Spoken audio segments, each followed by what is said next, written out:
नदीम नानी वाला ताल्लुकात जीत गए, पुलिसिंग पहाड़ में गई। आप हैरान हो रहे होंगे, चलें करीब आ जाएं, समझाते हैं। नदीम नानीवाला साहब पुलिस गिरफ्तार करती है वॉयलेशंस पर, ओवर स्पीडिंग पर और मुख्तलिफ इल्जामात के तहत मुकदमा दर्ज हो जाता है। मुकदमा दर्ज होने के बाद नदीम नानीवाला पहली ही पेशी पर इस तमाम तर मामले को रदा बदा, कहानी खत्म, केस डिस्चार्ज और डिस्चार्ज रिपोर्ट का भी हुक्म हो जाता है। मसला क्या है?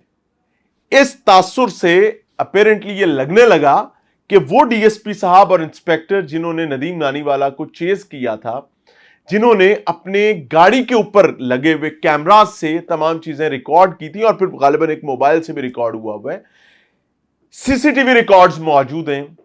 इस सब कुछ के बावजूद इन तमाम चीजों में वाजे देखा जा सकता है कि नदीम नानीवाला ओवर स्पीड करता है। इन सब चीजों में वाजे देखा जा सकता है कि 3 साल का बच्चा, ये तो खुद नदीम नानीवाला मान रहा है कि वो अपनी गाड़ी चलाते वक्त अपनी गोद में लेके बैठा हुआ है। इन सब वीडियोस में यह देखा जा सकता है कि मोहतरम जनाब किबला नदीम नानीवाला साहब जो ताल्लुकात की मार मार रहे हैं पुलिसिंग के निजाम को, माशाल्लाह मुबैना तौर पर उन्होंने रॉन्ग वे भी गाड़ी दौड़ाई। वीडियोस में देखा जा सकता है कि नदीम नानीवाला साहब ने पुलिस की गाड़ी को और पुलिस की जानिब से रोकने की कोशिश के बावजूद मुतअद्दिद बार ओवरटेक किया और इवेंचुअली अपने घर पहुंच गए। एक नैरेटिव बिल्ड किया गया कि पुलिस मुलाजमीन उनसे रिश्वत मांग रहे थे, 2 लाख रुपए। नदीम नानीवाला ने कोई तड़ी मड़ी भी लगाई, एफआईआर में क्लेम था और उसको बाद में इंडोर्स नदीम नानीवाला ने भी कर दिया कि हाँ वो एनसीसीआईए का भी जिक्र हुआ था, ये वो ये। बट द क्वेश्चन इज कि क्या हर मुकदमा जो ओवर स्पीडिंग का होगा, रॉन्ग वे का होगा, गोद में बिठाकर गाड़ी चलाने का होगा, पुलिस की जानिब से रोकने पर ना रुकने और फरार हो जाने का होगा, वो इसी तरीके से डिस्चार्ज होता रहेगा? नहीं, वो इस तरीके से डिस्चार्ज कतई नहीं होगा। पहली पेशी पर डिस्चार्ज नहीं होगा। क्यों? क्योंकि वो नदीम नानी वाले का मुकदमा नहीं होगा। Let's talk openly.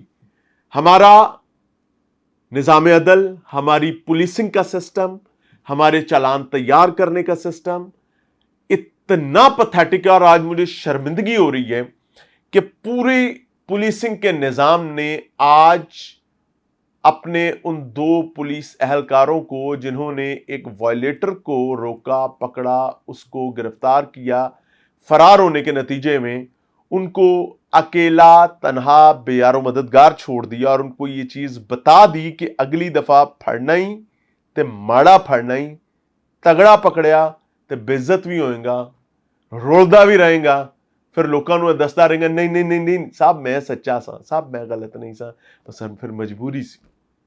So it is a new normal, new lesson for the police officers who are working outside on the roads इस शदीद तरीन गर्मी में कि भाई तगड़े को नहीं रोकना, कमजोर को रोकना है, उसका चालान करना है, उसकी मंजी ठोकनी है, उसकी ऐसी तैसी कर, अल्लाह करे कि ये सब कुछ गलत हो, लेकिन अपेरेंटली यही लेसन मिल रहा है because number of people are talking about कि भाई इस मामले को री इन्वेस्टिगेट होना चाहिए। और जिस पुलिस मुलाजिम या पुलिस ऑफिसर ने इस मामले में, देखिए मसला क्या होता है कि आप जहां पर पुलिस के बदबख्त बिलों को सपोर्ट नहीं करना होता वहां पर आप सपोर्ट करते हैं। जहां पर कुछ लोग अच्छा काम कर लेते हैं, ये नदीम की मुखालफत में मैं नहीं कह रहा, मैं रूल ऑफ लॉ के हवाले से बात करूं। हो सकता है नदीम मुझसे बहुत अच्छा और बेहतर इंसान, यहां पर इनको सपोर्ट करने की जरूरत थी, but you left them all alone, you abandoned them, you stood with the power, you stood with the fame. Investigate करना चाहिए कि किस किस ने इस केस को खराब करने में मुआवनत की, मदद की, यहां तक मदद की कि जज साहब को केस खारिज करना पड़ गया।